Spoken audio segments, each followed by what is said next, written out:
was at this RAF tactical station a few hours ago. These pilots covered not only the actual invasion coast, but roads and railroads far behind what may be termed the front line. Except for one railroad train and scattered motor cars and trucks, there was no road transport to be seen in this entire region. I'm not basing my opinion merely on the strength of what a second party said. I actually talked to and sat in on the interrogations of each and every light bomber crew that returned. There is also a sneaking suspicion in my mind that the Germans were prepared for something entirely different. One, they may have expected the invasion in the Pas-de-Calais area. After all, that is the closest to the British Channel coast, and we've repeatedly bombed this area in recent weeks. I had an interesting talk with the group captain of this RAF tactical air base. He said that, costly though these diversionary raids may have been, they served their purpose in steering the Germans far wide of the true objective to be hit. In all this diversionary tactic, don't forget the complete disruption of bridge communications across the River Seine. Secondly, there is also a certain amount of substantiation for the belief that the Germans felt we were not quite prepared to attack at the present time. There is incontrovertible proof that the Germans have moved 600,000 motor vehicles to the Russian front in recent weeks. That doesn't sound much like they were contemplating an invasion in the strength of the present one. Figures may be misleading in an operation of this dimension, but let me give you a few which are reliable. We used between 3,000 to 5,000 landing craft and ships in this operation. The figure closer to 5,000 may be the more accurate. In the hours before H hour, the British, using an estimated 1,200 aircraft, dropped between 6,000 to 8,000 tons of bombs on the invasion coast. This means that each and every aircraft carried a maximum load. If I can judge by the bombing briefing which I attended in the hours just prior to H hour, I would hazard the guess that not one of these bombs was wasted. Not only was our offensive weapon keyed to its highest pitch, but similarly, our defensive weapons were no less formidable. For instance, you have undoubtedly heard of the Allied planes shot down by Allied ships and anti-aircraft in the invasion of Italy. General Eisenhower was quick to realize this potential danger. So, in the hours just before takeoff time, the wings and the bellies of all Allied craft, British as well as American, were painted with alternative black and white stripes. They were so visible even in darkness that many pilots from the RAF wing which I visited gave a start every time they turned their head sufficiently to see this new type of identification mark. But the heroes in this invasion are not only numbered among the airmen, nor are they solely the GI boys who had to go in and face everything which the Jerry had. GI Joe and all his buddies had to be landed at an exact spot on the Cherbourg coast in order to make the initial opening a successful one. So midget submarines, the type that went into the coast of Norway to plaster the German battleship Tirpitz, were called on to supply markers for the invasion barges. They left these friendly shores 3 days ago, creeping in by inches at times to gain admittance to what the Germans preferred to hold as verboten territory. But the submarines got through. Their markers were up, and the landing craft went in. One only needs talk with an initiated person to gain complete confidence in the operations just begun. I've done so. I know of the tremendous strength involved. I also know something of the potential strength of the Germans in the invasion territory.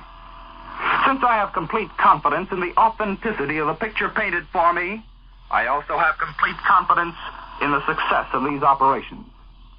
A glance into the London sky early this morning would have given each and every one of you that same confidence. We're on the march. We can only hope that the Germans are on the march backward. You've just heard David Anderson. And now, this is Ed Harker, just back from a flight over part of the battle area with the 9th Air Force. The invasion of continental Europe from the west, and we now know it's in full swing this morning, was undoubtedly the most closely guarded secret of this war. part of the story can now be told from the correspondent's point of view. We all know how General Eisenhower, before the invasion of Sicily, took the war correspondents into his confidence, told them of his plans, even went so far as to give them a pretty good idea of when it would take place. Not so this time.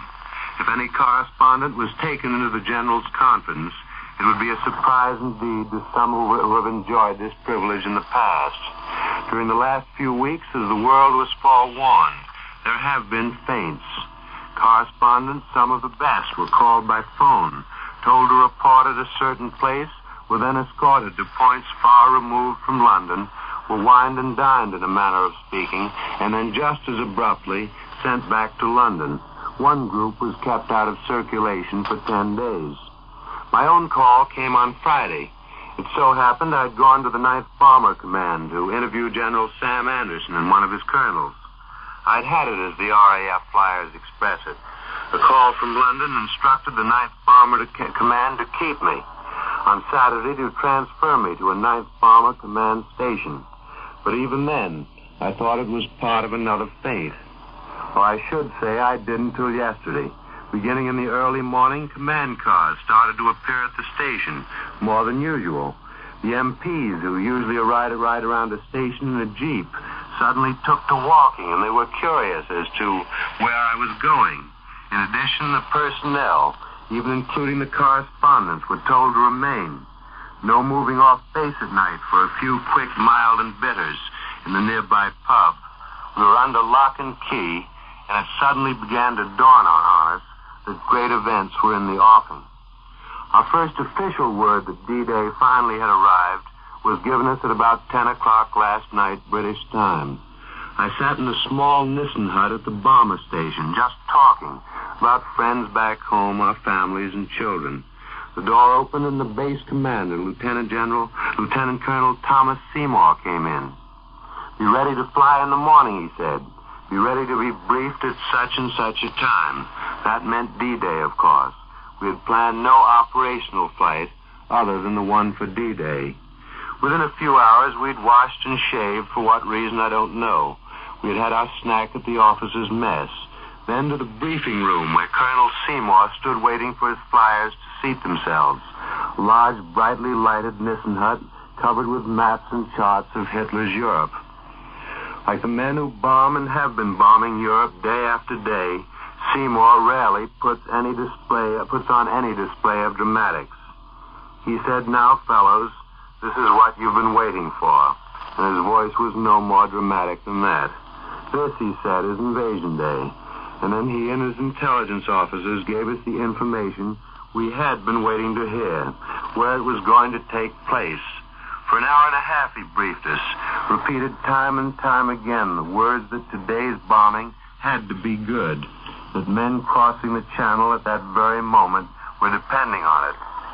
He closed the briefing with 3 messages, one from General Anderson, one from Air Marshal Sir Trafford Lee Mallory, one finally from General Eisenhower.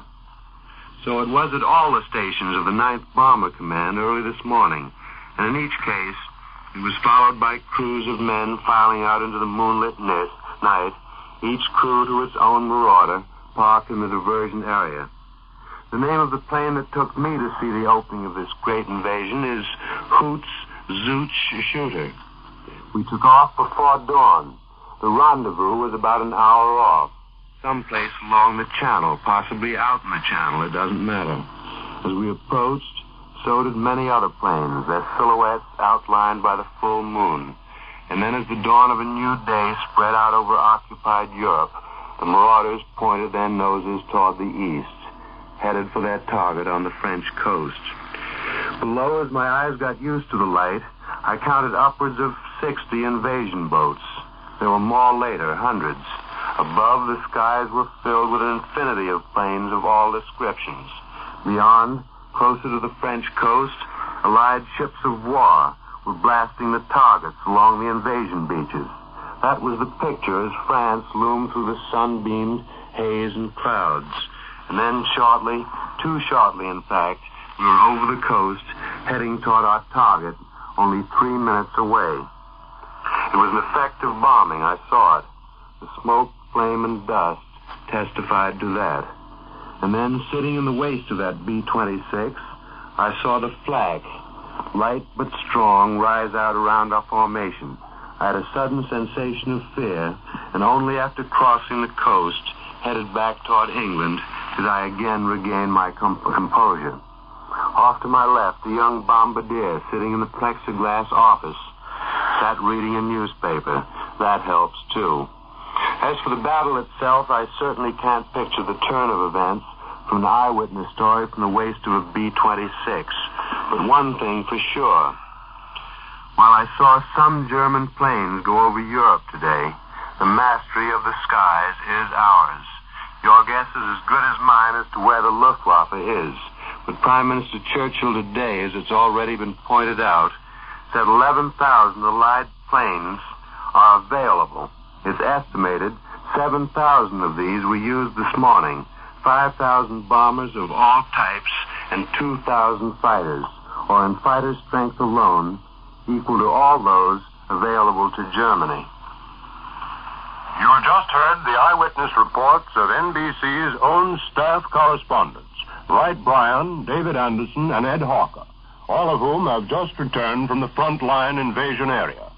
This is John W. Vandercook returning you to the NBC newsroom in New York. Thank you, Stanley Richardson, Merrill Muller, John Vandercook, David Anderson, Wright Bryan, and Ed Hawker for your on-the-spot reports of this great day. You have given us a well-rounded picture in these last 40 minutes of the diverse operations that we call invasion. And while you have been speaking, we have received a recording from Ralph Howard in Rome, the captured Italian capital. And we now bring you that recording. This is Ralph Howard speaking from Rome. The opening of the second front on the northern coast of France is being announced to the people of Rome. And for the second day, the town is cheering and shouting in wild ecstasy. The first official announcement here in Rome was made over army loudspeakers in the Piazza Venezia, where thousands of persons were gathered. A tremendous cheer went up when the announcement was made in Italian, and American, British, and French soldiers in the vicinity were grabbed around the neck and kissed and hugged. Everyone wants to shake your hand, and it took me 10 minutes this morning to walk 4 blocks because of the many interruptions. Like yesterday, the main streets of Rome are packed with people. They don't seem to be going in any particular direction.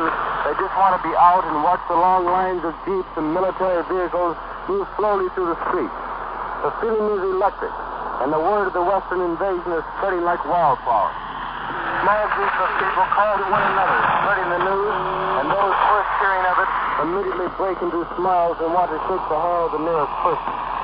I've been able to talk with only a few American boys this morning about the Western invasion, but I believe their reaction is typical. Private Lionel Lear of Manchester, New Hampshire said, when our boys know that someone is pushing from the other side, it will help their morale 100%. There won't be any lag in the attending campaign now as far as the boys are concerned, if they know that we really have the Jerry's on the run. Sergeant Belmont Fisher of New York City told me, we've been talking about the second front now for months. Everybody had bets down on when it would come, but even now it's a surprise, but a swell one. Now the boys will start betting on when the war will be over. One captain said that when his men heard the news this morning, a lot of them wanted to start an invasion of their own from the Rome area to the southern France. With Allied forces starting to bet on the date of the final victory, German troops are being pushed over to the Tiber River, and military commanders say that in many places the enemy is in general state of confusion. Official Nazi papers have been found recording the fact that desertion and self-inflicted wounds are increasing tremendously among the German troops. Excessive drinking has also increased. Complaints and disputed statements will be punished to prevent the degeneration of our forces and not the orders reached. It will be very interesting to watch the reaction of German forces here in Italy when they hear news of the Western invasion. From Rome, I return you now to the NBC newsroom in New York. That was a recording by Ralph Howard from the newly captured city of Rome. Let me now summarize the invasion situation as it stands at this time some 6 hours after we had the first news that it was underway.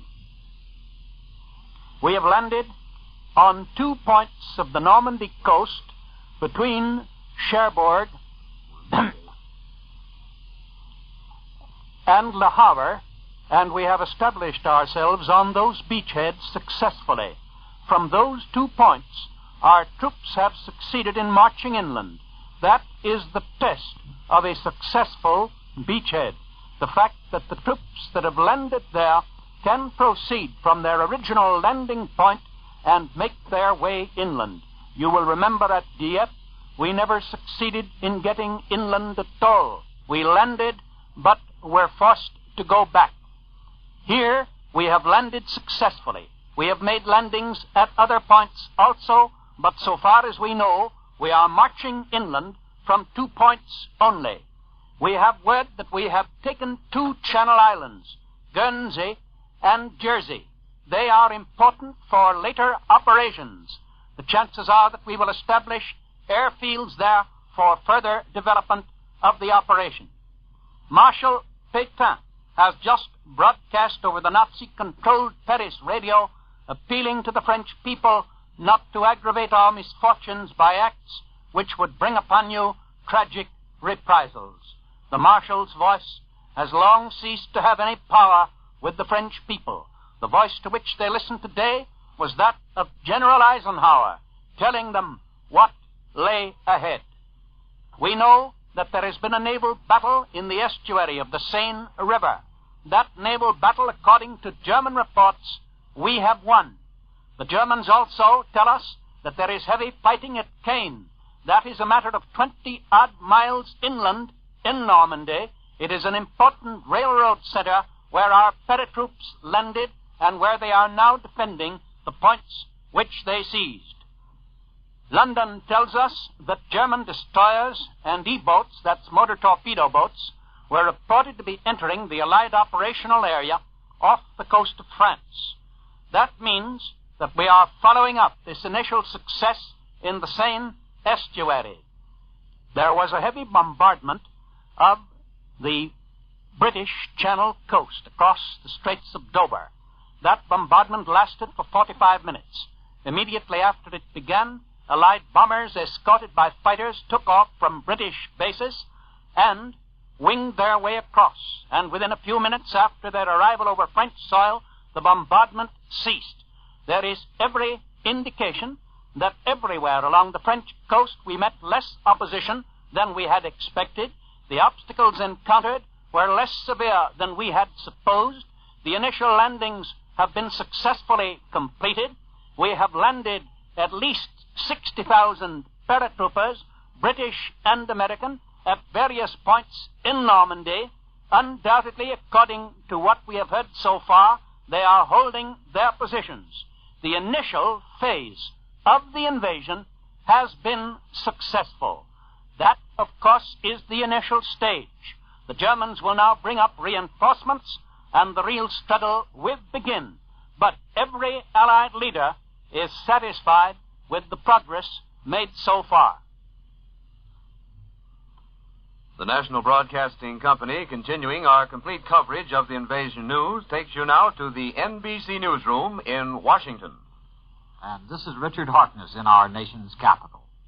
If I had only one word to describe Washington this historic D-Day morning, that word would be that our nation's capital is confident.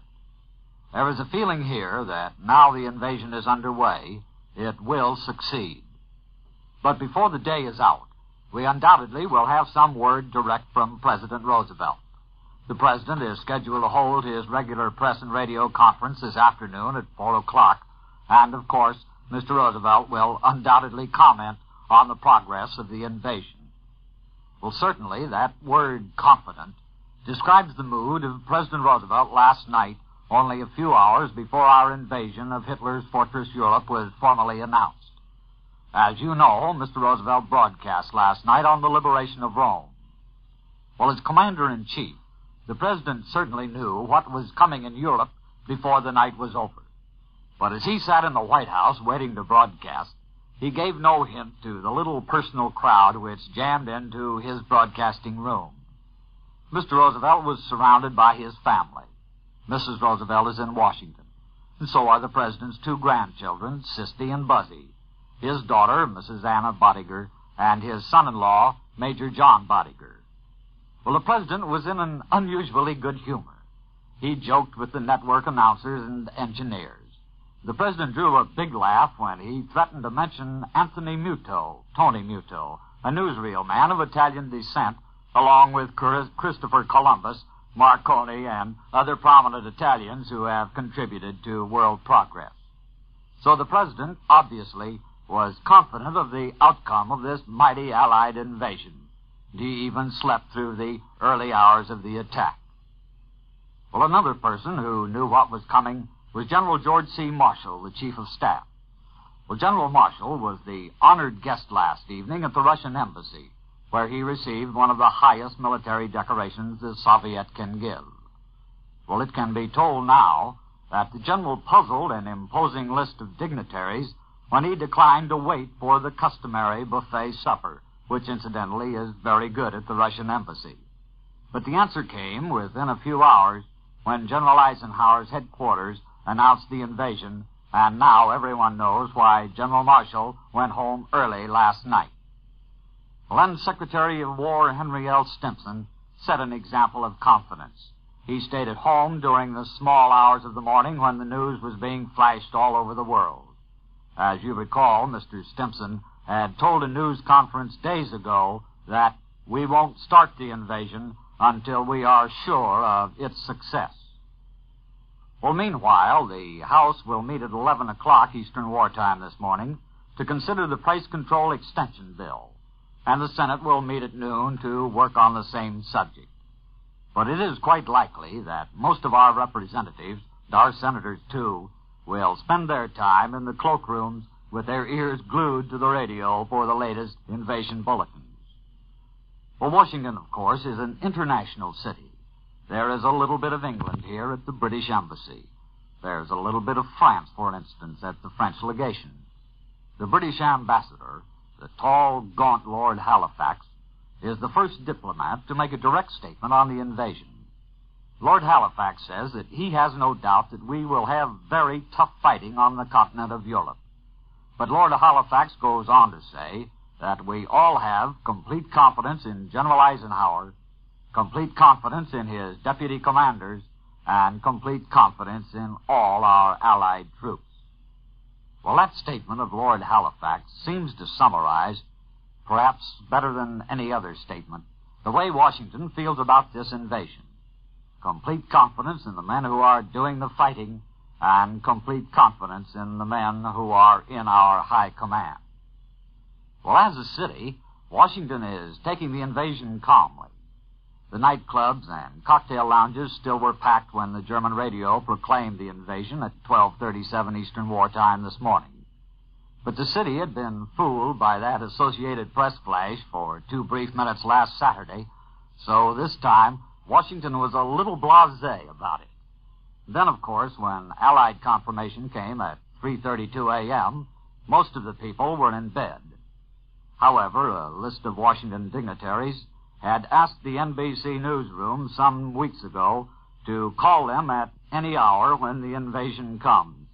So about 4 o'clock this morning, we at NBC here routed out, for instance, Dr. Alexander Loudon, the ambassador from the Netherlands.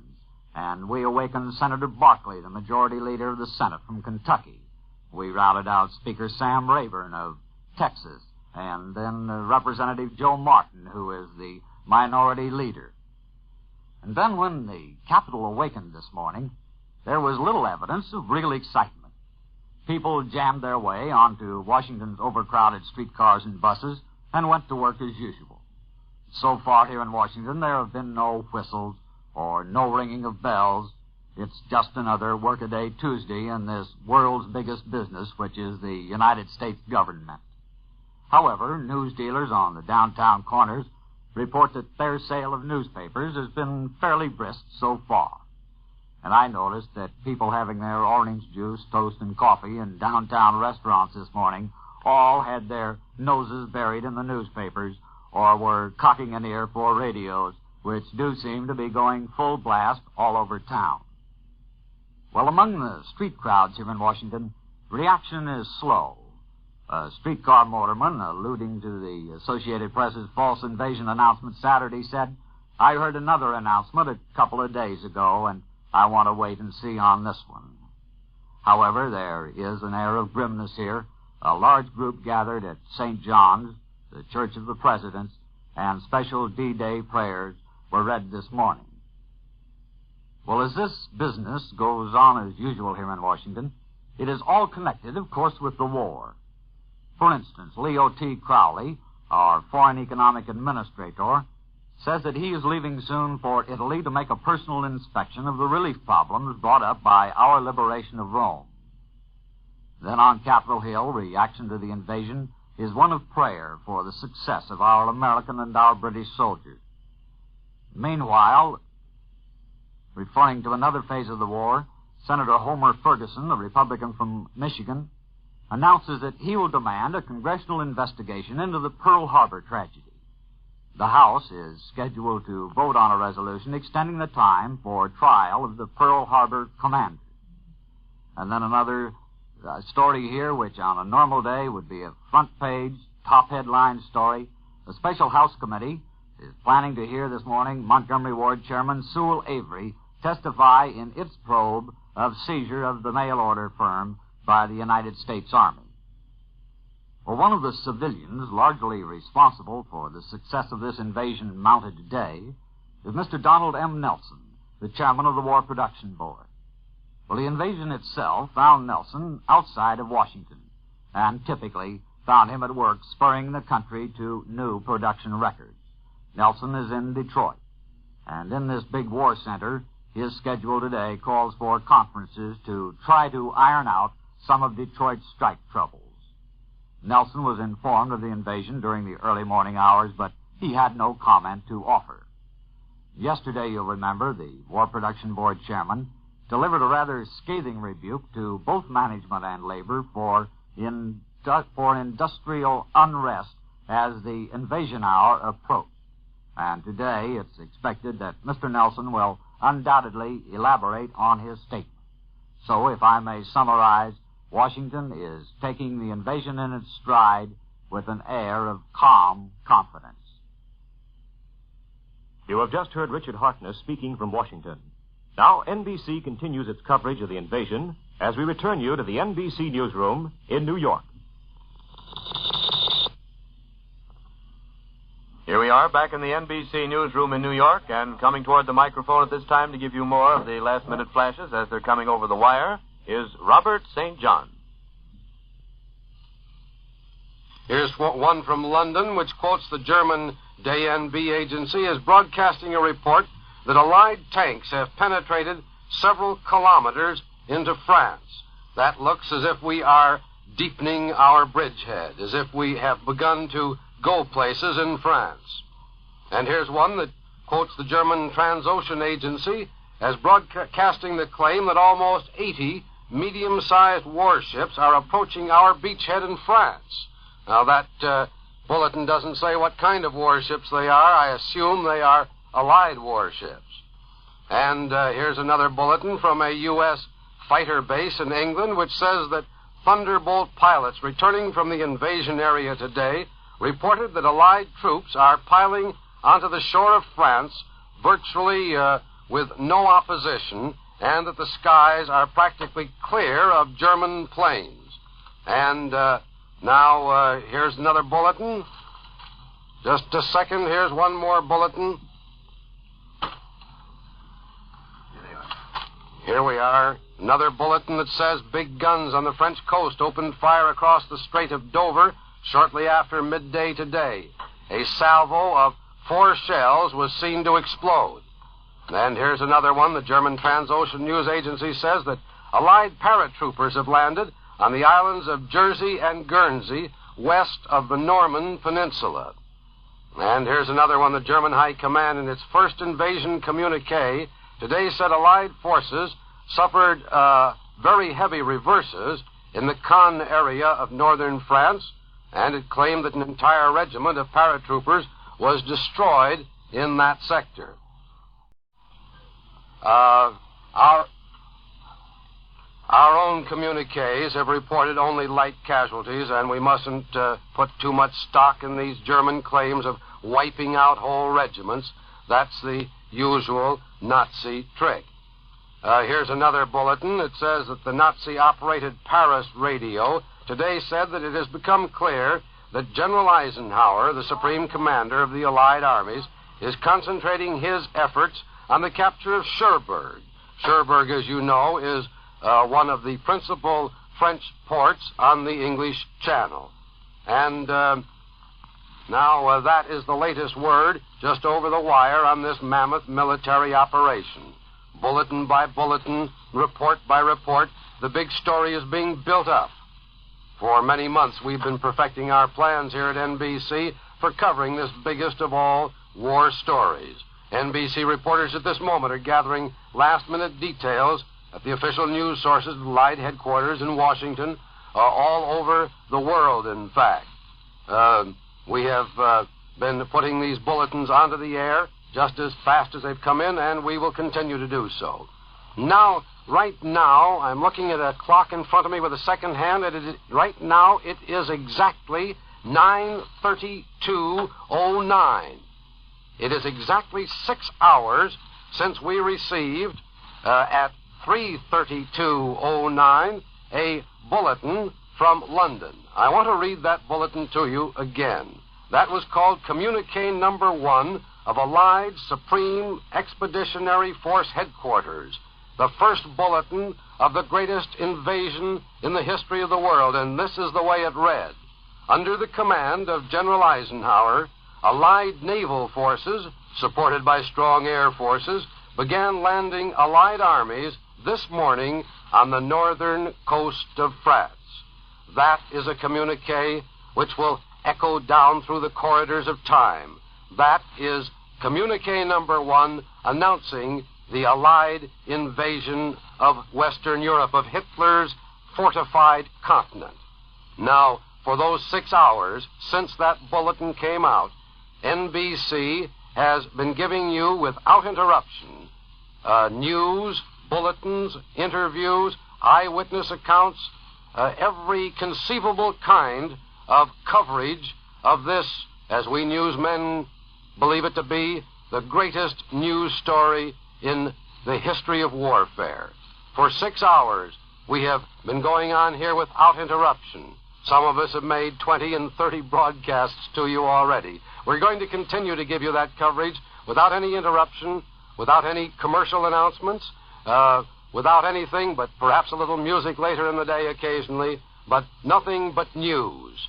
We feel this is what you want because millions of American boys are over there taking part in this operation. Your neighbor's boy, maybe your own boy, your husband, is over there. And so we know how vitally interested all of America is, and the National Broadcasting Company is determined to give you every word of news that we can get from that front. And we have a dozen or more men stationed in London. Some of them are flying over France right now in planes. Others are on British ships and American ships. Others are in landing craft. They are covering every possible phase of this invasion for you, and over the radio to which you are now listening, you will receive news broadcast over this microphone into which I am now talking, constantly and continuously all day long today, and without interruption of any kind. And now, for a little musical interlude, we take you to the NBC Orchestra. On this, the morning of D-Day, the National Broadcasting Company presents a program of martial music attuned to the tempo of the day.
Mr. H.V. Kaltenborn.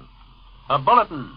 Radio Berlin, monitored by NBC, has just admitted that bridgeheads between Le Havre and Boulogne are now firmly in Allied hands. This extends the fighting from Normandy in the direction of the Belgian coast for some distance. It means that we have probably established bridgeheads not only on the Normandy coast, but on the coast of northern France, beyond Le Havre, in the direction of Boulogne. There is a dispatch that German forces launching a counterattack knocked out 35 heavy Allied tanks at Anel in the Seine Bay area. The significance of that is that so many tanks have already been landed that they are pushing to the interior, that a heavy tank battle has already taken place. We return you now to our program of music.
National Broadcasting Company, continuing its complete coverage of all the invasion news, returns now to the NBC newsroom in New York, where we have Elmer Peterson. The Germans have now made a significant admission regarding the extent of the Allied attack in France. The Berlin radio, monitored by NBC, today broadcast that the extent of the attack in the areas employed is a large-scale operation, and that the Allied Supreme Command, say the Germans, wants to use the river estuaries of the Seine and Orne rivers to land our heavy armor. That's an indication from the Germans themselves that the invasion is going ahead according to plan and on a very large scale. And here's another bulletin.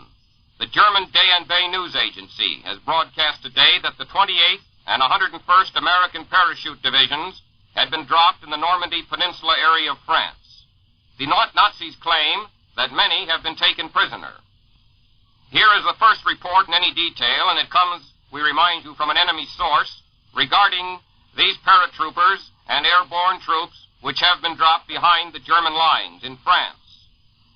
One question which now is going to cause a great deal of attention is the part which the French underground, the French patriots, may do to help these paratroopers, these airborne infantrymen. The French people have been warned to get back from the coast, but the plans of the French underground can now be realized.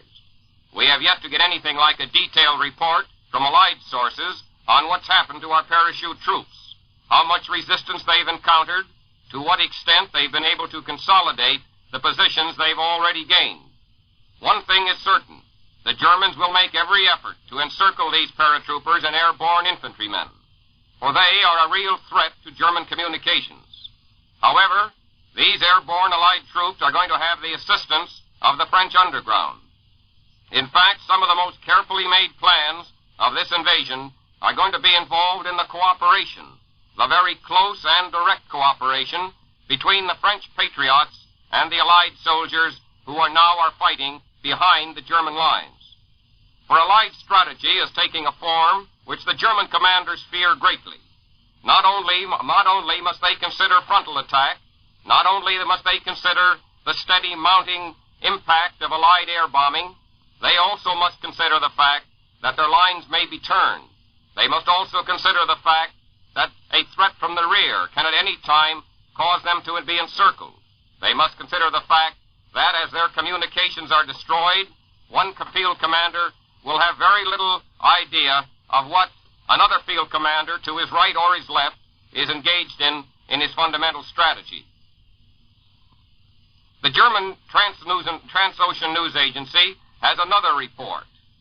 It is that about 80 medium-sized Allied warships are approaching the town of Ouistreham in the estuary of the Orne River. Here's another indication of the extent to which our naval forces now are being utilized in this great final attack on the German continent. Another German news agency broadcast said today that Allied landing barges have penetrated into the estuaries of the Orne and Viry rivers in Normandy in the rear of the Atlantic Wall. Meantime, there's bound to be new attention to the great organization involved behind the actual fighting troops. There is more than frontline troops involved here. Streaming across the channel by this time are the engineers, the quartermaster units, the signal corps, all of that intense and widespread organization which is necessary in order to carry the invasion through to its final fulfillment. And a last report, this from the Berlin radio, monitored by NBC. It quotes International Information Service. It says that the Allies plan to land troops in the Balkans, but when they do, they'll be met by twice as many Serbians. International Information Service is believed to be one of the phony press associations set up by the Nazis. However, this report does call attention to the fact that now that the final attack on Europe has started from the west, we must be prepared to see other diversionary operations. Our offensive in Italy is still going forward. Allied troops, Allied navies are waiting in other parts for other attacks, all designed to gradually exert more and more pressure upon the Germans, all designed to more and more force the Germans to use up their strategic reserves. So far, it must be noted that most of the details of the invasion itself are coming from German and from neutral sources. Our own Allied officials are being cautious. We merely have the bare facts in essence that we have landed on the continent, that we are going ahead. We have been told that things are going according to plan. But that, fundamentally, is all we have as yet. However, the Germans are revealing more and more of their version of the plan, probably because they have no other choice. We also must expect to get a great deal of news now from the neutral capitals. Thank you, Elmer Peterson. We're standing by in the NBC newsroom, ladies and gentlemen, and as the bulletins come over the wire, we're going to send them out to you immediately. But at 10 o'clock, we're going to have a complete story from our NBC reporters in the newsroom in Washington. Right now, more music.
Broadcasting Company has presented a program of martial music, brought to you by an NBC orchestra playing from our Radio City studios in New York.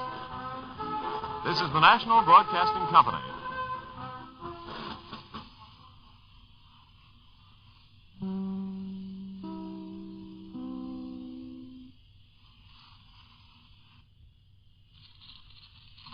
WEAF, New York.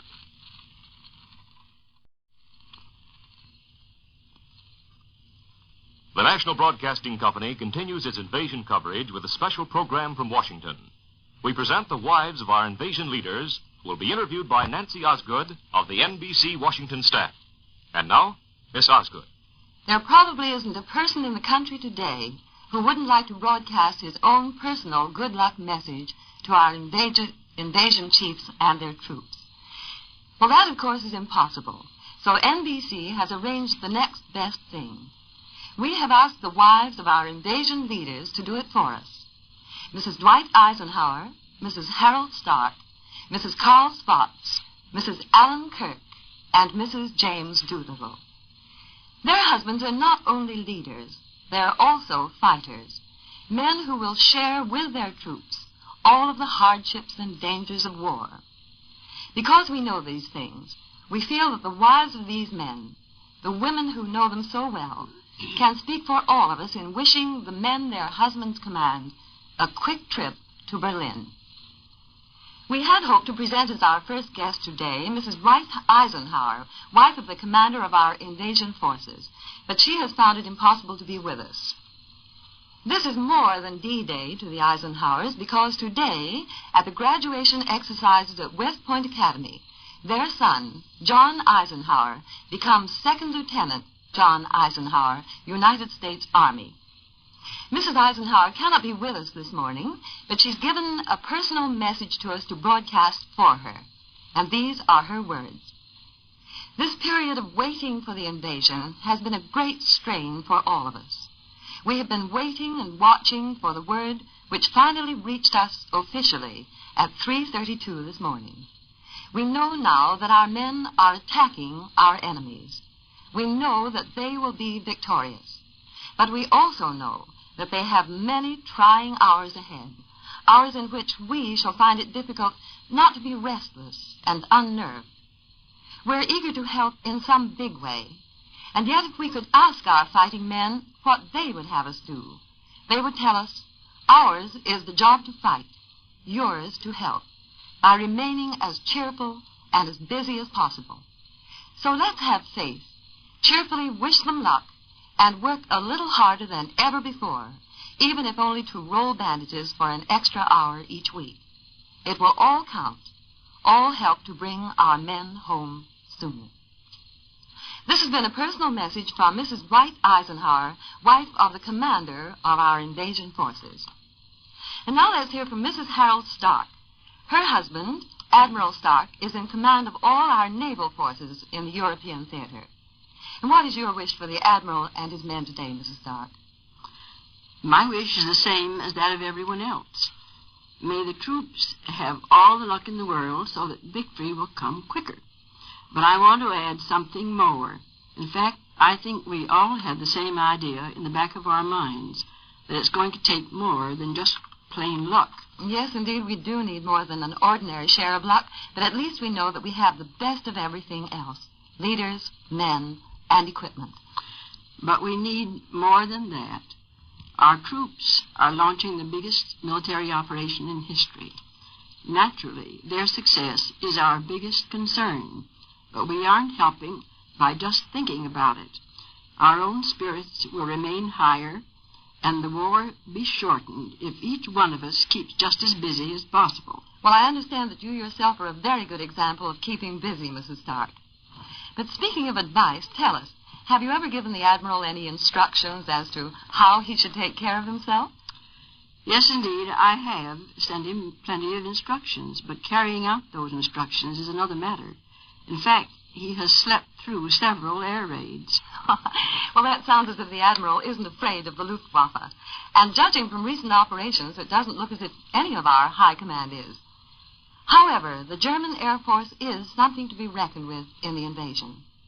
Mrs. Spots, who is the wife of Lieutenant General Spots, commanding the strategic air forces in Great Britain, should be able to tell us something about that. Mrs. Spots? Actually, Miss Osgood, I would rather talk about our own air forces than the Luftwaffe. As an air wife, I am tremendously proud of our air forces, especially the magnificent pre-invasion job they have done. That great softening up job will be responsible for saving the lives of thousands of American soldiers and sailors. Well, that is true, Mrs. Spots. And that thought, I should think, must be very reassuring to the families of those infantrymen and artillerymen and all the others who are today battling their way into Hitler's Europe. Yes, it must help to know that air power has made it easier for the others. And it should also be the greatest comfort and pride to the families of Air Force men, especially to those families whose men are missing or have been killed in action. You'll remember Prime Minister Churchill's famous phrase, "Never have so many owed so much to so few." That's as true today as it was in 1940. For the aerial supremacy, which we so surely have, will cut invasion casualties to an absolute minimum.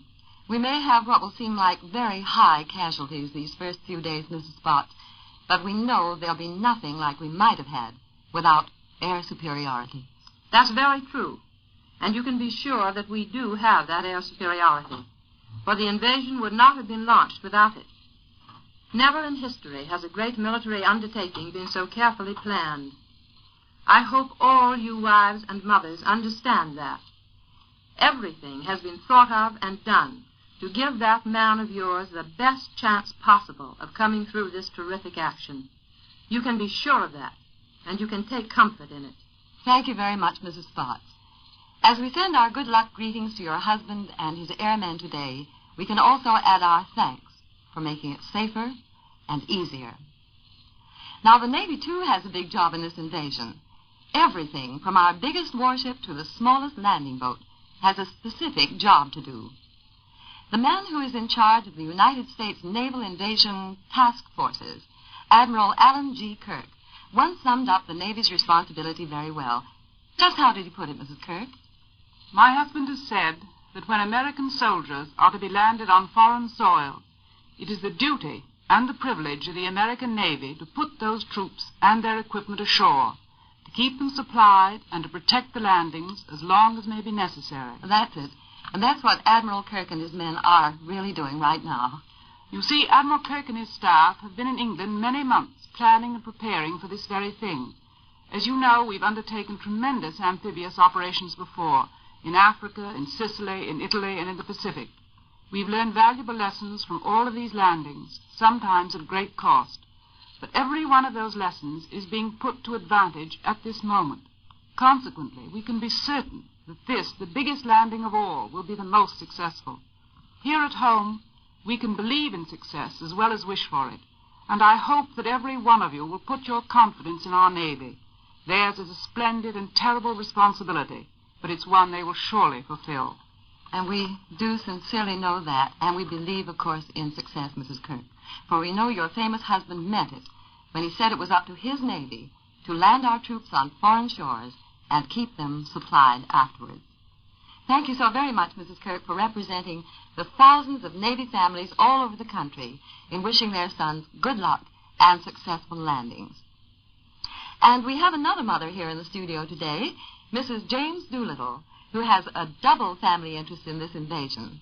Her husband, General James Doolittle, who led the first aerial invasion of Japan, the famed Tokyo raid, is commanding the 8th Air Force. And Mrs. Doolittle's son, Captain James Doolittle, Jr., is flying with the 9th Air Force. Mrs. Doolittle, this is a very important day for you. It is indeed, Miss Osgood. But then, it is for everyone. It's the moment for which we've all been waiting. And now that it's come, it's still a long march ahead to ultimate victory.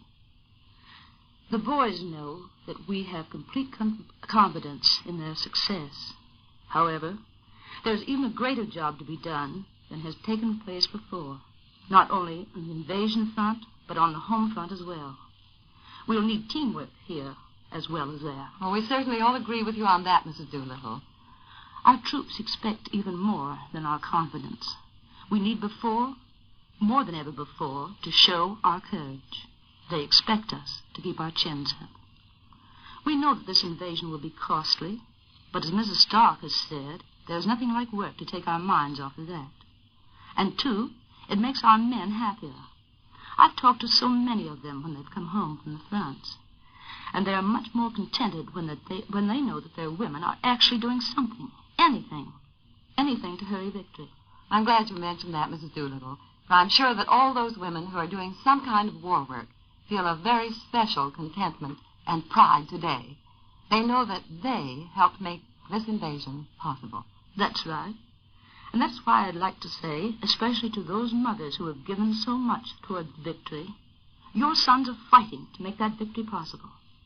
General Doolittle has said to me very often, my boys are tops. They never stop to think what may happen to them. They just do their job.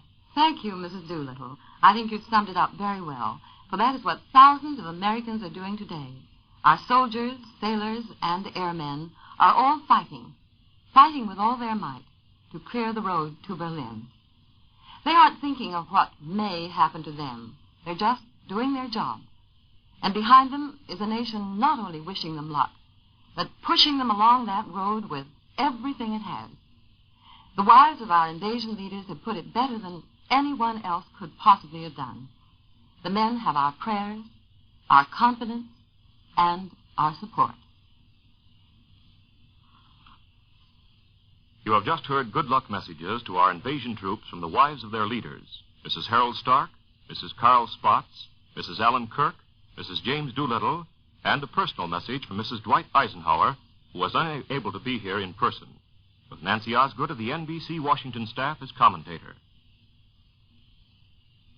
And now here's a special announcement just handed to me. Tonight, at 10 o'clock Eastern Wartime, the President of the United States will speak over the NBC network. Here's a bulletin from the NBC newsroom in Washington. London. The DNB agency reported this afternoon that at one point, the Allied troops driving onto the beaches of France have penetrated several miles to the south. Meanwhile, our invasion forces have taken beachheads in French Normandy and are fighting their way inland. A German broadcast claims that Nazi forces are counterattacking at Arnel. Marshal Pétain has asked Frenchmen not to take steps which will bring reprisals. 11,000 Allied aircraft are taking part in the invasion. The Allies, according to the Germans, are using balloons along the Channel as artillery observation posts. And Russians in Moscow are literally dancing with glee over the invasion news. This bulletin came to you from the NBC newsroom in Washington. This is the National Broadcasting Company. This is Don Goddard in the NBC newsroom in New York. Well, how did your hometown react to the great and solemn news this morning? In the dispatches from every city and hamlet throughout the world of these United Nations comes the same story. They're piled up here on our news desk today. A story of relief and joy, tempered by the knowledge that these are tense hours when hundreds and thousands of American lives hang in the balance for humanity. Yes, people seem to say the waiting is over. And Americans looked at each other this morning and said, this is it. In many a quiet hamlet, the church bells pealed to announce the news and also to summon America to her knees in prayer. There was an impulse, I think, that we all had in common, Christian and Jews and every kind of sect, and even men and women who might have forgotten how to pray, knelt once more with their eyes toward God. In Rome, the holy city, our Ralph Howard described a great celebration when the news broke, the second celebration since Rome was freed from the Nazi yoke. And here are the other places. Take them at random, everywhere you look. In Sydney, Australia, crowds swarm from business buildings into the streets today with the news of an Allied landing in France. Men in uniform were grabbed up and carried shoulder high through the streets. Traffic was blocked. And in Helena, Montana, troops who train army sled and pack dogs at Camp Rimini set in the rugged mountains 9 miles west of Helena and came out of their beds when the invasion news broke, and they called the Associated Press Bureau out there continuously. We'll stay up and see, they said, and they stayed up and saw. And in San Francisco, this June 6th will go down at least twice as momentous a day in World War II in 1942 and 1944. Exactly 2 years ago, you remember, it marked the finale of the Battle of Midway, now recognized as Japan's greatest thrust at the Western Hemisphere. And out in Columbus, Ohio, special church services were held throughout Columbus, and Governor John W. Brecker said the invasion marked the beginning of the end of the forces of evil and destruction. And in Stockholm, the news caused comparatively little excitement there today in Stockholm. And here's a bulletin just in from London. The stock exchange opened steady today, but on the bond market, continental bonds, particularly French and Polish issues, gained sharply. And here in New York, the New York Racing Associations have announced that racing today, the program at Aqueduct, will be canceled. This is Don Goddard in the NBC newsroom in New York. We pause now for station identification. WEAF, New York. An analysis of the latest reports from the invasion front brought to you by the Dean of American Commentators, NBC's H.B. Kaltenborn. The most encouraging fact about this invasion from the Allied point of view is that we had 4,000 ships and 11,000 planes with which to cover it. That means two great things: control of the sea and control of the air. And through control of the sea and control of the air, the powers that have gathered in the British Isles, the mighty invasion force that has now begun to land, through that control, they will be able to establish control of the land. Everything that has happened so far indicates that that control has already begun, has moved more rapidly than even those of us who were most sanguine have dared to hope. For we all had in mind the experience of Dieppe. We had in mind some of the difficulties that we had experienced in Africa, in Sicily, in Italy.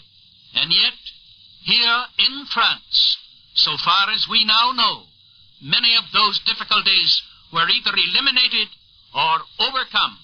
For it is certain, on the basis of German admissions, that we have penetrated the estuaries of two important rivers in Normandy, that we have landed tanks in large numbers behind the so-called Hitler Atlantic Wall, that our paratroopers landed successfully at key points in Normandy and elsewhere, and that, so far, the invasion, as Mr. Churchill told Commons this morning, is going according to plan, and what a plan.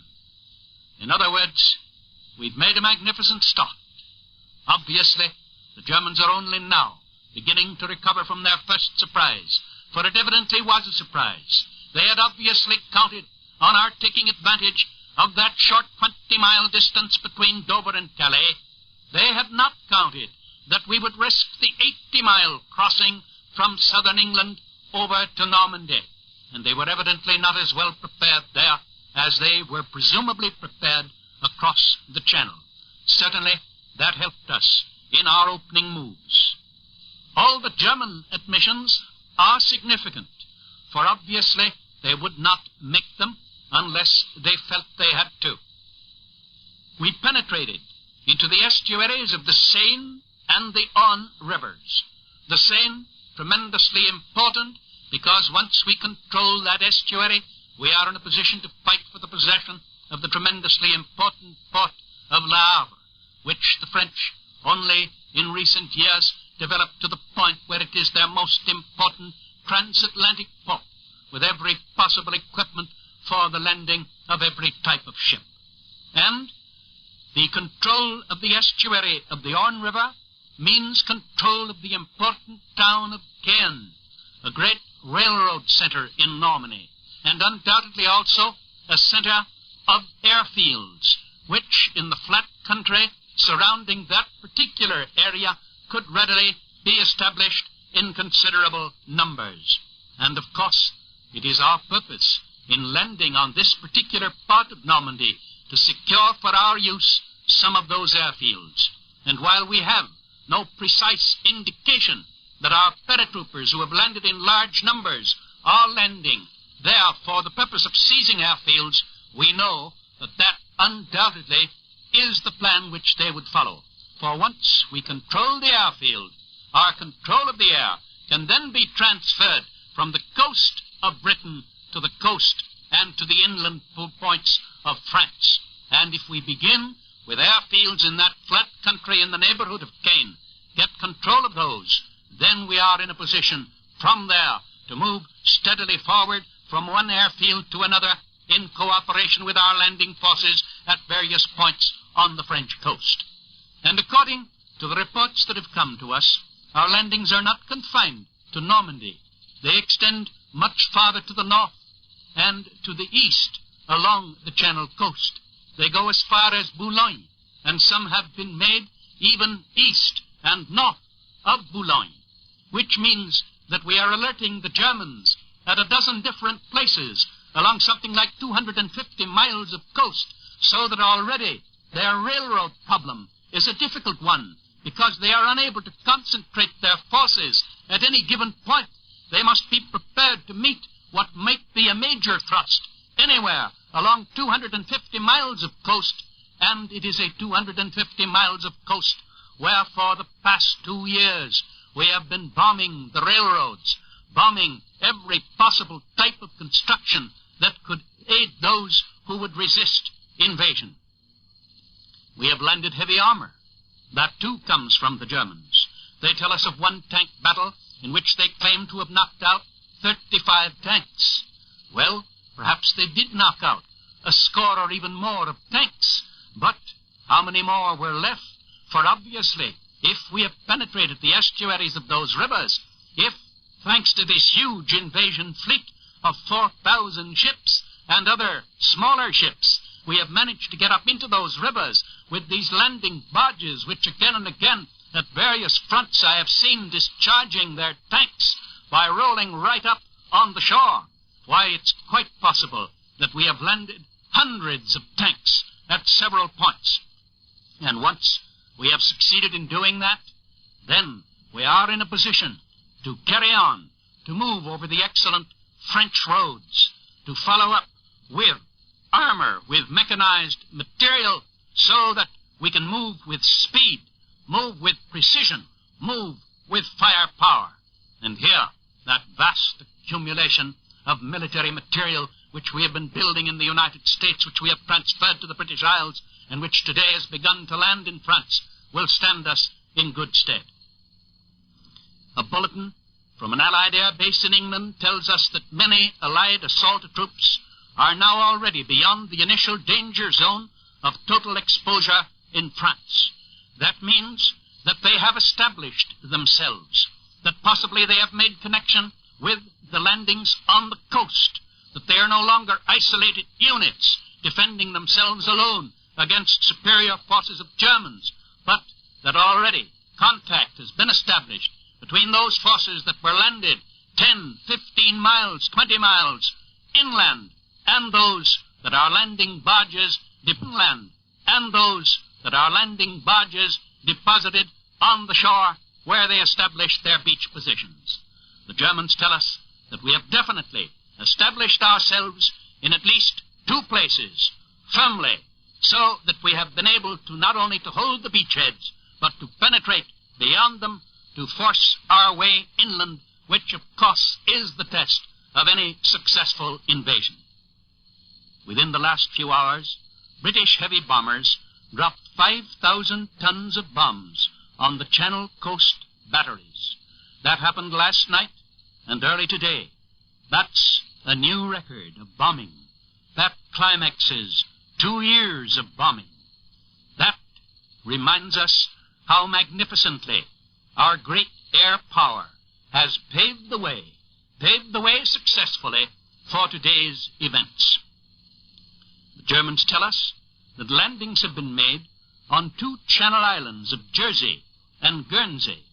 Those Channel Islands are some 80-odd miles from the coast of England, but they're only a few miles from the coast of Normandy.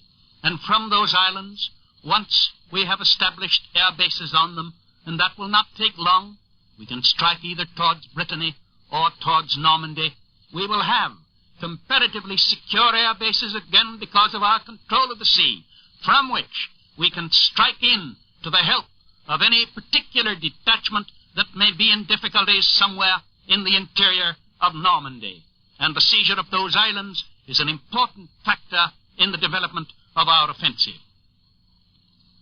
A cross-channel bombardment began this morning from the area of Calais in the direction of Dover. You have heard of those tremendous long-range German guns that have been firing at intervals.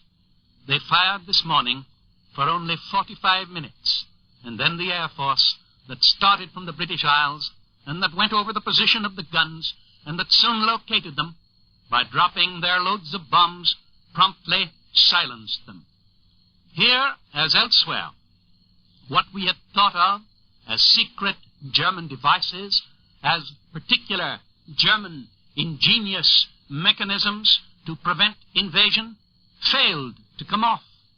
No secret weapon on the part of the Germans has so far been developed, at least none that we've had any inkling of. And we were surprised at the comparative lack of underwater obstructions when our barges approached the invasion coast.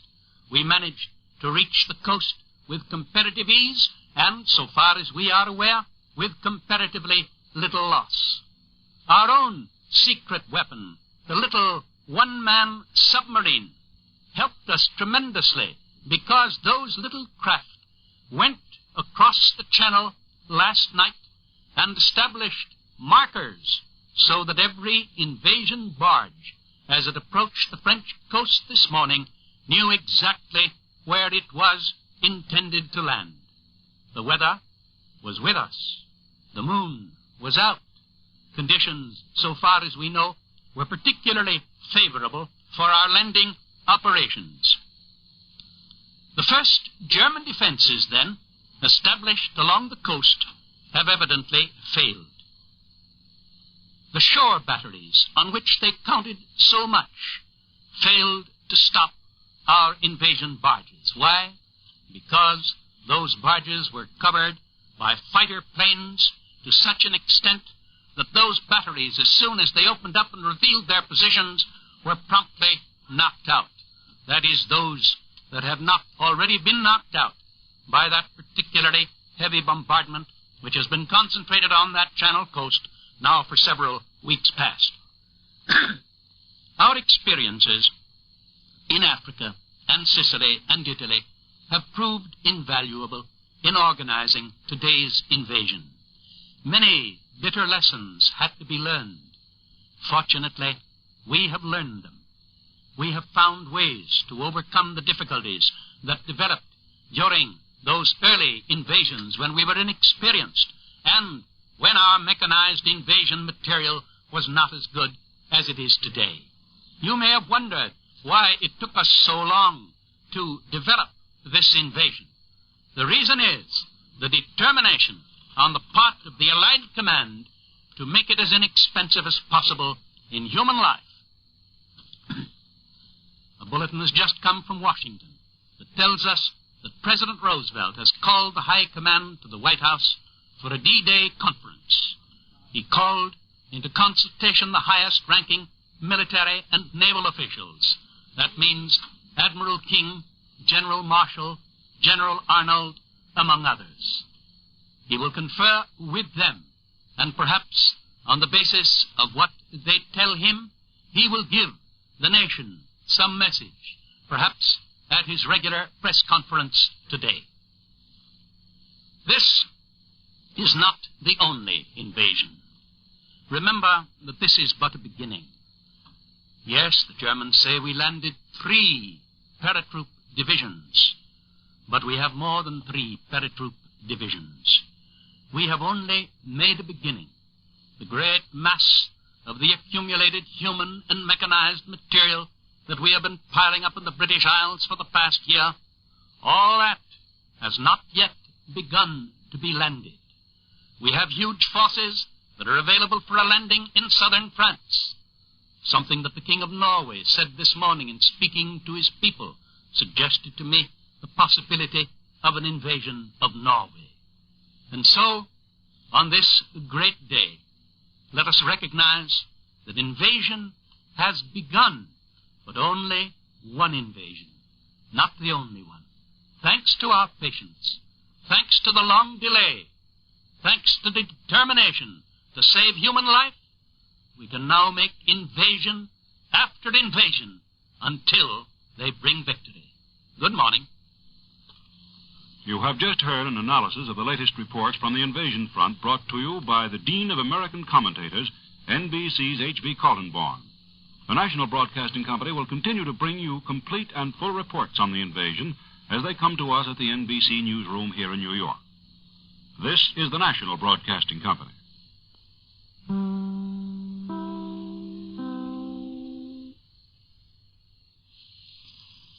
11:15 a.m. Eastern Wartime, WEAF, New York.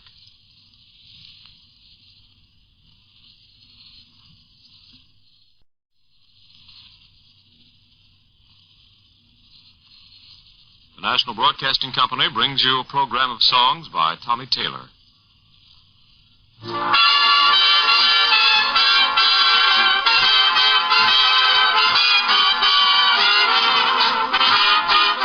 It had to be you. It had to be you. I wandered around, finally found somebody who could make me be true, could make me be blue, even be glad just to be sad thinking of you. Some others I've seen might never be mean, might never be. This is the National Broadcasting Company in New York. Ladies and gentlemen, we will bring you bulletins just as soon as they are made available. In the meantime, we invite you to listen to music by the NBC Orchestra. We suggest you stay tuned for later developments.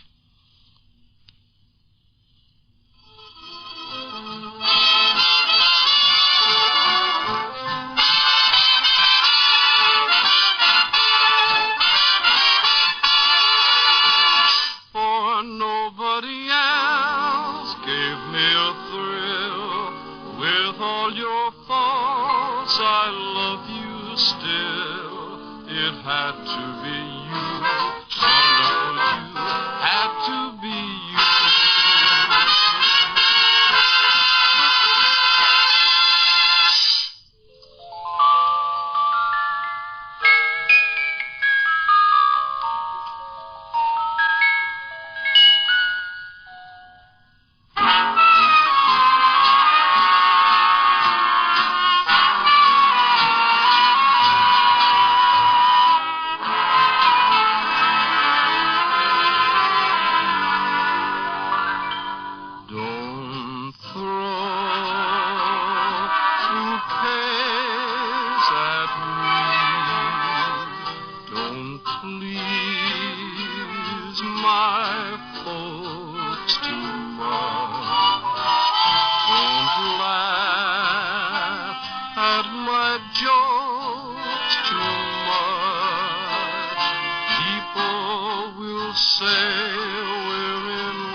People will say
NBC Newsroom in New York, and here is Mr. H.V. Kaltenborn. A bulletin from London. Military observers said today that a general Russian offensive, coordinated with the Anglo-American attack from the west, may be launched within the next 48 hours, and almost certainly will begin before the weekend. That is exactly what the Germans have been expecting. That is why they launched their counteroffensive north of Jassy in Romania. That is why they have concentrated every possible military effort of which they were capable into developing that offensive into a major attack. In that attempt, they have failed. The Russians have now had some 4 weeks in which to marshal their forces, develop their transportation, prepare their troops for the next great effort on the Eastern Front. And in accordance with the decisions reached by the Allied chiefs of state at their meetings in Moscow and Tehran, that offensive was sure to be coordinated with the launching of our offensive in Western Europe. And so, before the week is out, the nutcracker driving against Hitler's forces from east and west will be in effect. Thank you, Mr. Kaltenborn. We now return you to our regularly scheduled program by Tommy Taylor.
If they asked me, I could write a book about the way you walk and whisper and look. I could write a preface on how we met, so the world would never forget. And the simple secret of the plot is just to tell them that I love you a lot. Then the world discovers how my book ends, how to make two lovers of friends.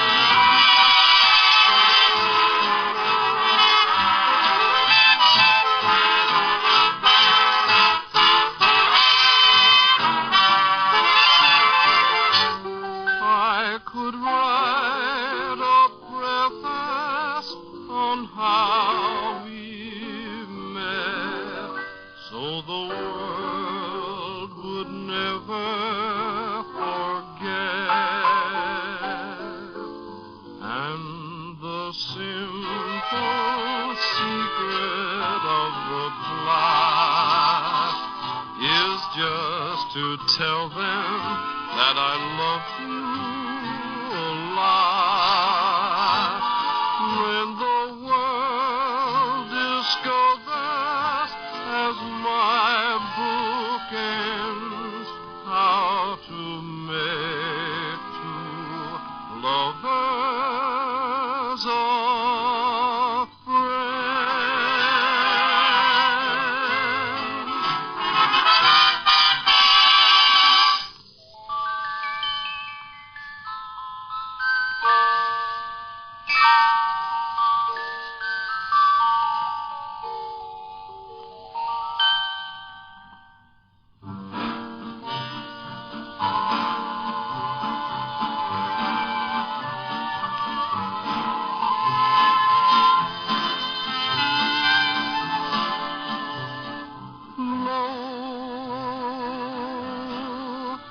tropic wind, sing a song through the trees.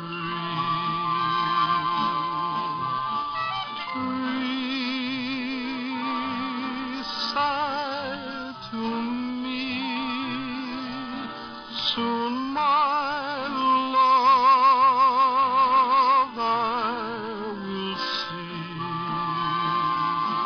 Poinciana, your branches speak to me of love. Pale moon is casting shadows from above. Poinciana, somehow I feel the jungle heat within me. There grows a rhythmic savage beat. Love is everywhere, its magic perfume fills the air. To and fro you sway, my heart's in time. You've learned to care, Poinciana, from now until the dawning day. I'll learn to love forever, come what may. Low tropic wind, sing a song through the trees. Sigh to me, soon my love I will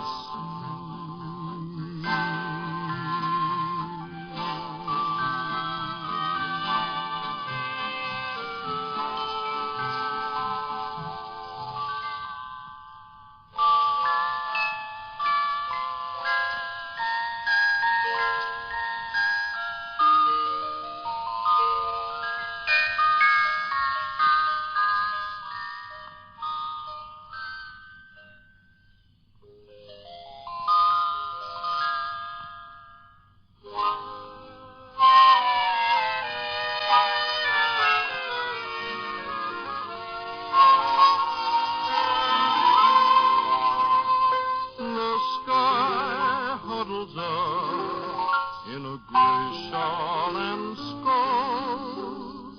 Trees stamp their feet, and the birds all have colds. All at once there seems to be a change.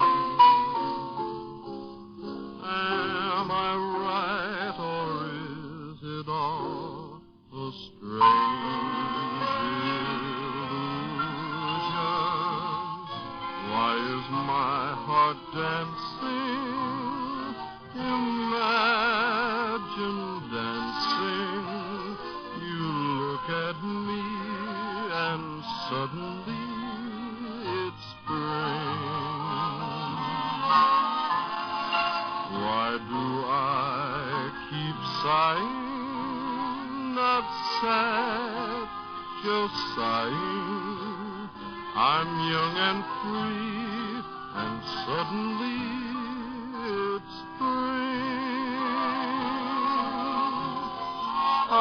High on a hilltop, love is calling. Someone should wish me happy falling. No more being lonely. Can I be lonely? You look at me and suddenly it's spring. High on a hilltop, top. Love is calling. Someone should wish me happy falling.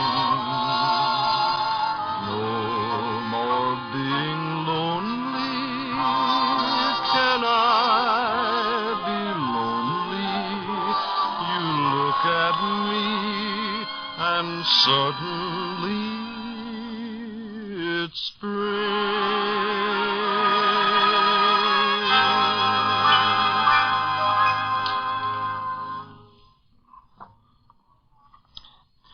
This is the NBC Newsroom in New York. And here again is NBC's Elmer Peterson.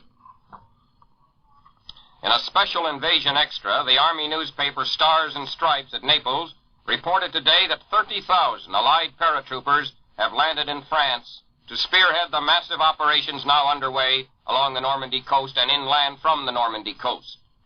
It's a good indication of how extensive this attack on France is. On the other hand, as we have indicated before, there is good reason to believe that this will by no means be the only point of attack. In fact, we are waiting momentarily now for announcement of new invasion thrusts on the continent. The Germans are afraid of this. The Berlin radio expresses fear that subsequent landings, later today perhaps, from point of weight, will make the initial landings minute by comparison. Up to this moment, Allied headquarters, and for tactical reasons, has been silent concerning the location of the assault, except for disclosing that Normandy was the general area. The Allied seaborne troops were led by the British commander, General Montgomery, and the men surged across the channel by 4,000 regular ships and by additional thousands of smaller craft. 11,000 planes supported the attack, and the latest report is that they have dropped no less than 5,000 tons of bombs against the German fortifications along the coast. Reports direct from the beachhead, although meager, make one specific pronouncement, namely that the invasion so far can be termed a success, that the Allied command has made good in its greatest gamble of the war so far.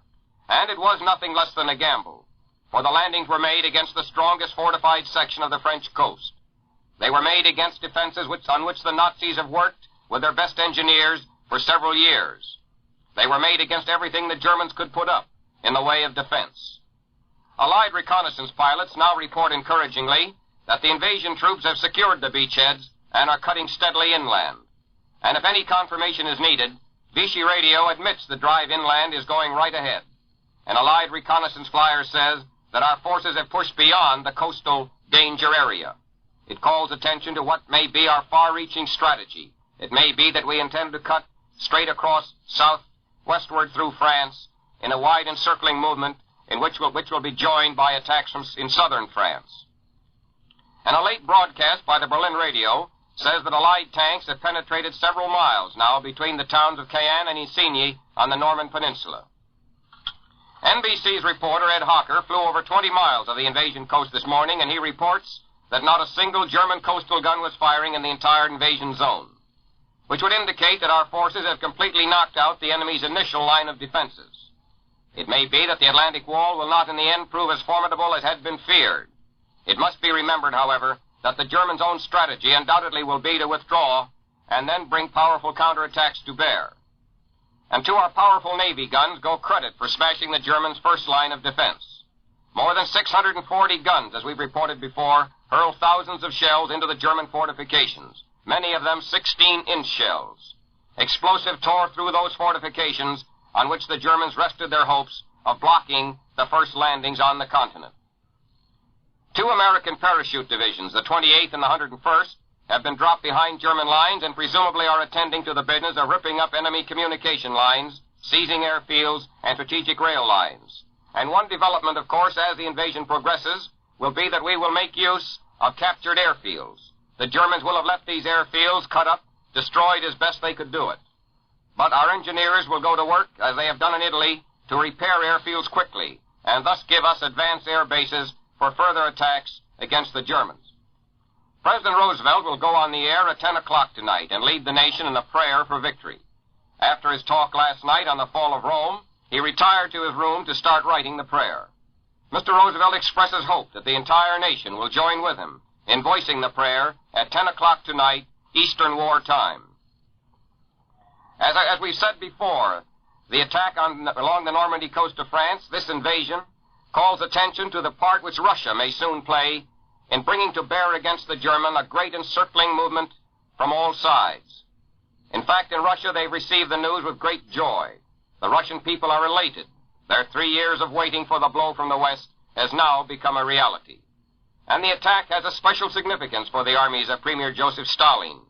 For there are new reports coming in by the hour now, which indicate that the Russians, who have been preparing for a long time for new offensives, soon may take this attack on France as a signal for contributing a further share towards the eventual defeat of the Nazis.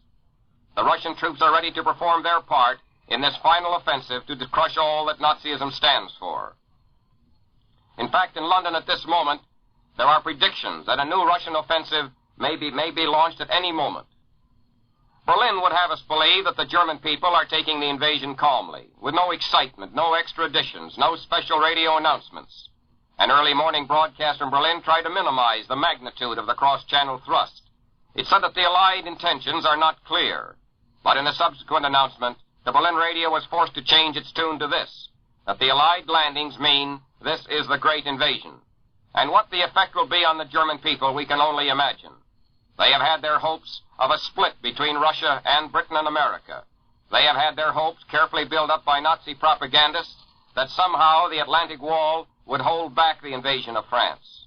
These hopes are now being dissipated. Gradually it will dawn upon the German people more and more that an overwhelming power is being put against them, and that eventually they must face final and inevitable defeat. All of Europe, all of the conquered peoples, knew at the very inception that the invasion had started. They were told by radio. They were told by their own underground means of communications. Huge Allied cargo planes barraged the continent with tons and tons of paper. Messages written in every language saying that this is the hour to strike. This is the hour that marks the beginning of liberation for you people of the occupied countries. And so all of those fine preparations over a period of months and years in the occupied countries now will find their realization. In fact, the underground patriots in France at this moment, no doubt, are proving a great assistance to Allied troops, especially those parachute troops, those airborne infantrymen, who, fighting behind the German lines, need every help they can get, and who, if they can hold on, if they can gain advantage and hold it, will provide a real breach in German defenses. For the time will come when our forces working inland will join up with those parachute troops, and we then will have achieved the first real break in German communications in the German defenses. As a matter of fact, the people of Europe were the first to know that D-Day had arrived. So intense was the barrage of paper bullets which began falling upon them even before the real bullets began falling on the enemy.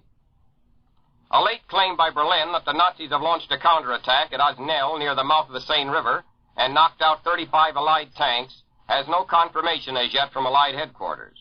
And the enemy asserts further that his counter-thrust east of Cherbourg also are making headway.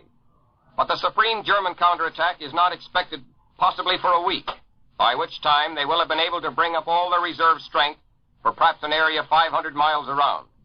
However, this lays the enemy open to attacks from other points, new amphibious landings, and we shall strike wherever they weaken themselves most. In fact, the German High Command, as we've said before, now faces a moment of great decision. If they withdraw their troops from one point, they weaken themselves and expose themselves to new attacks. They must keep their troops in readiness all along the Atlantic Wall, while we, in turn, exert heavy pressure at one and more points. And here's a report just come in. General Charles de Gaulle, leader of the French Provisional Government, has just arrived in London. And one of his first acts was to make an address to the people of France. His speech in French now is being sent by beam from London. We will bring you the general words to his people as soon as they are available here. Certainly it calls new attention to the great moment which has arrived for the French people. This moment when, finally, after years, they see Allied armies again striking back on French soil, this time far more effectively. This time, we have reason to hope, with no repetition of Dunkirk. Thank you, Elmer Peterson. The National Broadcasting Company and its affiliated stations will bring you all the news of the invasion as rapidly as it is received. Stand by just a moment, please.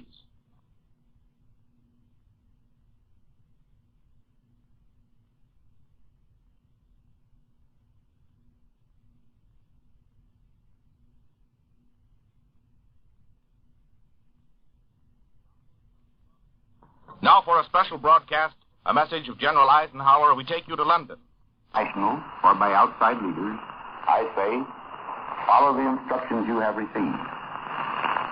To patriots who are not members of organized resistance groups, I say, continue your passive resistance, but do not needlessly endanger your lives.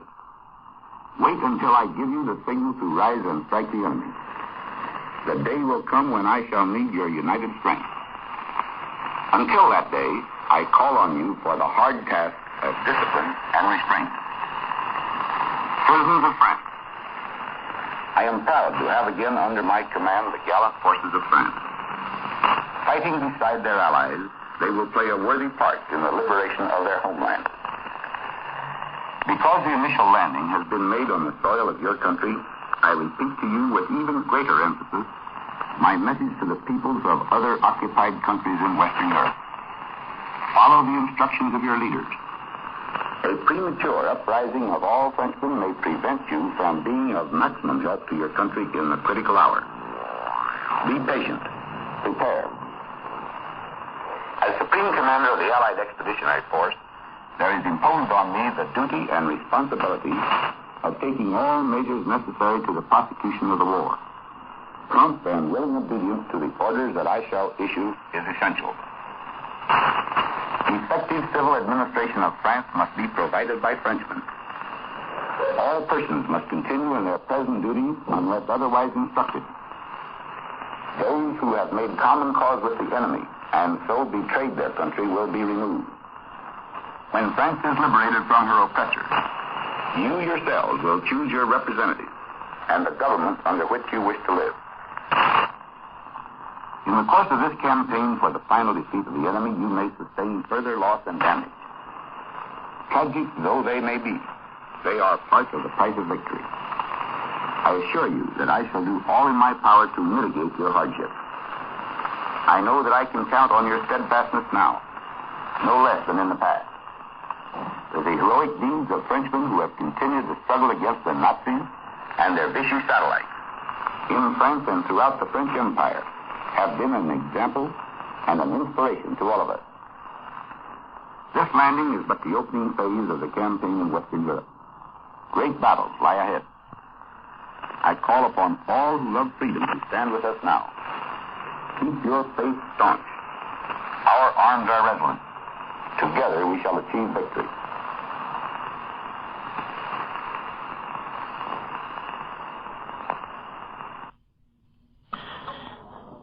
That, ladies and gentlemen, was a rebroadcast of General Eisenhower's statement that he gave to the world at 4 o'clock this morning and which was carried by NBC just 8 hours ago.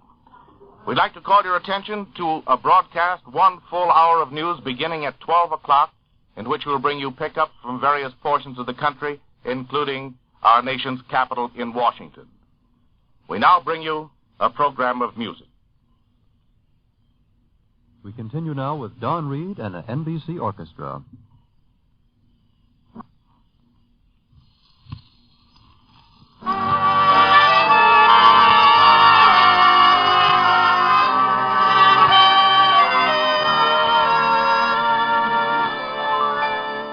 Blue sky smiling at me, nothing but blue skies do I see.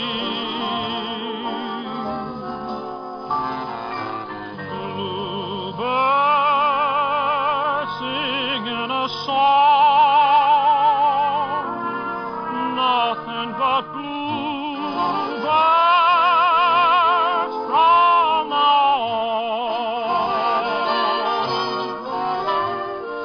Never saw the sun shining so bright, never saw things going so right. Noticing the days hurrying by when you're in love,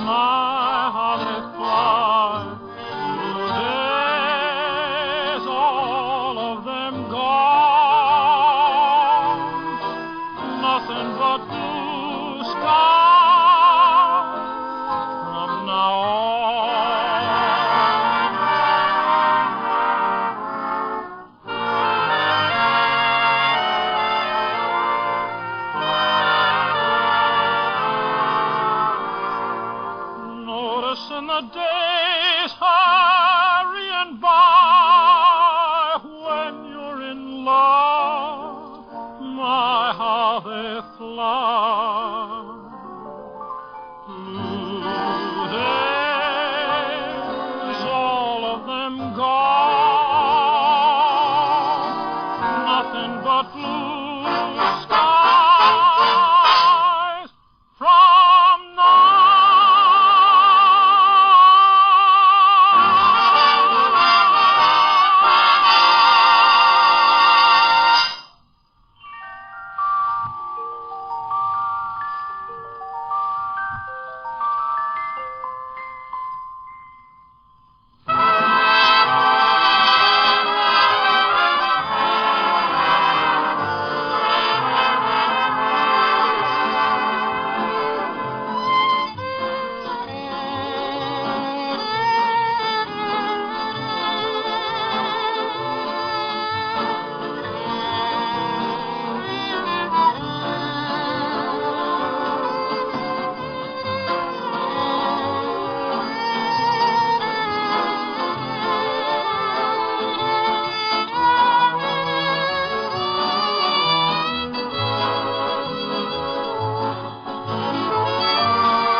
still I feel the thrill of your charm.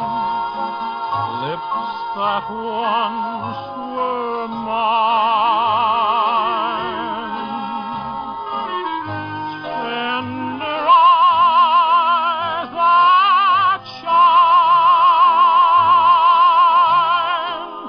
they will light my way tonight. I'll see you in my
Ladies and gentlemen, we ask that you stay tuned to the station to which you are listening for a full hour news broadcast beginning at 12 o'clock Eastern Wartime. That is exactly 4 minutes from now. 1 full hour of the latest invasion news.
adore you. More, my love. Would you deny this heart that I have placed before you? I can't find another word with meaning so clear. My lips try to